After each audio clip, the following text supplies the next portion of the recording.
हरि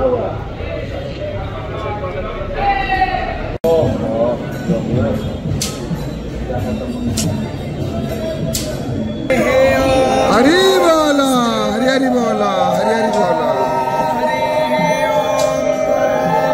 ओम श्री परमात्मने पुरुषोत्तम योगः श्री भगवानुवाच ऊर्ध्वमूलमधः शाखमस्मत्थन्तहुरव्ययम् छन्दांसि यस्य पर्णानि यस्तं वेद स वेदवित् अधाश्च ऊर्ध्वं प्रसृतास्तस्य शाखा गुणा प्रवृद्धा विषय प्रवाल न च सम्प्रतिष्ठा अस्मत्थमेनं सुविरूढमूलमसङ्गशस्त्रे न दृढेन चित्वाम् अतः पदं तत्परिमागितव्यं यस्मिन् गता न निवर्तन्ति भूयः ते सूर्यो न शशाङ्को न पावकः यद्गत्वा न निवर्तन्ते तद्धामं परमं मम पश्यन्ति ज्ञानं हरि बोला, हरि हरि बोला, हरि हरि बोला।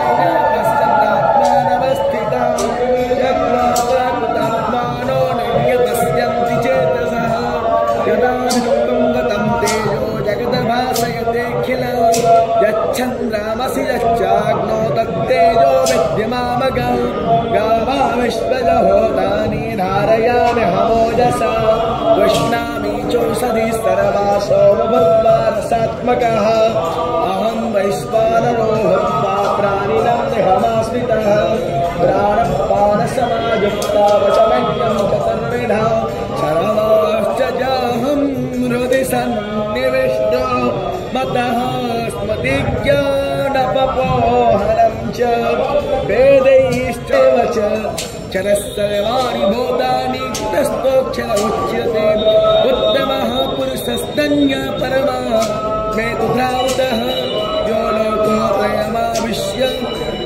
विवर्त वैश्वरः यस्मात्खरमतीतोः मक्षरादविचुत्तमः अतस्मै लोकवेदै च प्रथितः पुरुषोत्तमं यो उपनिषत्सु ब्रह्मविद्यायां योगशास्त्रे श्रीकृष्णार्जुनसंवादे पुरुषोत्तमयोग नाम पञ्चदशोऽध्यायः कृष्णार्पणमस्तु।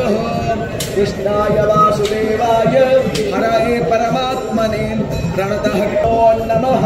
हरिः ओम्।